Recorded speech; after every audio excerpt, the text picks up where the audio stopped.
भारत में घुसने की फिराक में है रोहिंग्या मुस्लिम। बांग्लादेश इस वक्त हिंसा की आग में जल रहा है और रोहिंग्या मुस्लिम की कोशिश क्या है कि वो भारत में घुस जाए। बांग्लादेश हिंसा के पीछे बड़े खेल की तैयारी है, बहुत बड़ा खेल होने वाला है बांग्लादेश हिंसा के पीछे। पिक्चर अभी बाकी है, पर्दे के पीछे कुछ और चल रहा है। बांग्लादेश में छात्र नेता शरीफ उस्मान हादी की मौत के बाद शुरू हुई हिंसा ने भारत की चिंताओं को बढ़ा दिया है और इसमें एक चिंता यह है कि बांग्लादेश से रोहिंग्याओं के सीमा पार करते हुए भारत आने को लेकर बांग्लादेश इस समय भारी उथल पुथल और हिंसा के दौर से गुजर रहा है। राजधानी ढाका समेत देश के बड़े हिस्से में कानून व्यवस्था चरमरा गई है। बांग्लादेश में फैली अव्यवस्था ने भारत के लिए कई चिंताओं को जन्म दिया है और इसमें एक बड़ी चिंता है रोहिंग्याओं को लेकर। खुफिया सूत्रों का यह मानना है कि बांग्लादेश की जो प्रेजेंट सिचुएशन है, मौजूदा स्थिति है, उसका फायदा उठाकर रोहिंग्या भारत में एंट्री कर सकते हैं। बांग्लादेश में बड़ी संख्या में रोहिंग्या शरणार्थी रहते हैं। तो म्यांमार में जिस तरीके से गृहयुद्ध जारी रहा था, रखाइन, म्यांमार में कहां रहते थे वो? रखाइन प्रांत में रहते थे। वहां से भागकर बांग्लादेश पहुंचे, वहां पे सिविल वॉर हुआ और सिविल वॉर की वजह से अपनी जान बचाकर उन्होंने बांग्लादेश में शरण ली और अब वहां से हिंदुस्तान आना चाहते हैं। पहले भी आए हैं और अब भी घुसपैठ की कोशिश कर रहे हैं। म्यांमार में सिविल वॉर के चलते, गृहयुद्ध के चलते वहां से बड़ी संख्या में रोहिंग्या मुसलमान निकलना चाहते हैं। तो क्या म्यांमार से भी हिंदुस्तान दोबारा आएंगे और बांग्लादेश से भी? और ऐसे में जो मौजूदा हिंसा की आड़ है उसमें बड़ा खेल किया जा सकता है। जिस तरीके से प्रेजेंट सिनेरियो चल रहा है बांग्लादेश में वायलेंस का, उसके पीछे वायलेंस की आड़ में जबरदस्ती घुसाया जा सकता है रोहिंग्या मुसलमानों को इंडिया में। न्यूज 18 की रिपोर्ट के मुताबिक टॉप इंटेलिजेंस सोर्सेज ने कहा है कि बांग्लादेश का मौजूदा संकट भारत के लिए रोहिंग्या के आने का कारण बन सकता है। अस्थिरता के कारण, इंस्टेबिलिटी के कारण बॉर्डर पर कोऑर्डिनेशन कम हो गया है। बॉर्डर पर अब उस तरीके से सर्विलांस नहीं हो पा रही है जिस तरीके से की जानी चाहिए। डिस्टर्बेंस इतना ज्यादा है और ऐसे में भारतीय रियल टाइम इंटेलिजेंस शेयरिंग काम नहीं कर रही है। Indian real time intelligence sharing काम नहीं कर रही है और यह इंडिया में रोहिंग्या के आने के जोखिम को और ज्यादा बढ़ाती है। रोहिंग्या भारत में कैसे घुसते हैं, सवाल यह भी है। खुफिया सूत्रों का यह कहना है कि ज्यादातर रोहिंग्या पश्चिम बंगाल में नदी के रास्ते से आते हैं इंडिया।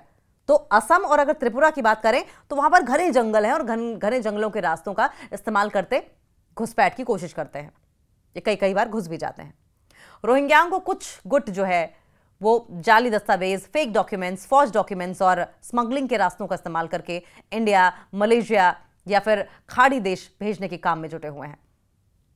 भारतीय एजेंसियों ने असम, पश्चिम बंगाल, जम्मू, दिल्ली और हैदराबाद में रोहिंग्या से जुड़ी कई गिरफ्तारियां की हैं। यह इस बात की पुष्टि करता है, इस बात को कंफर्म करता है कि बांग्लादेश के कैंप पहले से ही भारत में अवैध प्रवेश के लिए फीडर जोन के रूप में जाने जाते हैं। बांग्लादेश के जो कैंप हैं वो रोहिंग्याओं के लिए पहले से ही इलीगल तरीके से हिंदुस्तान में एंट्री के लिए फीडर जोन के रूप में जाने जाते हैं।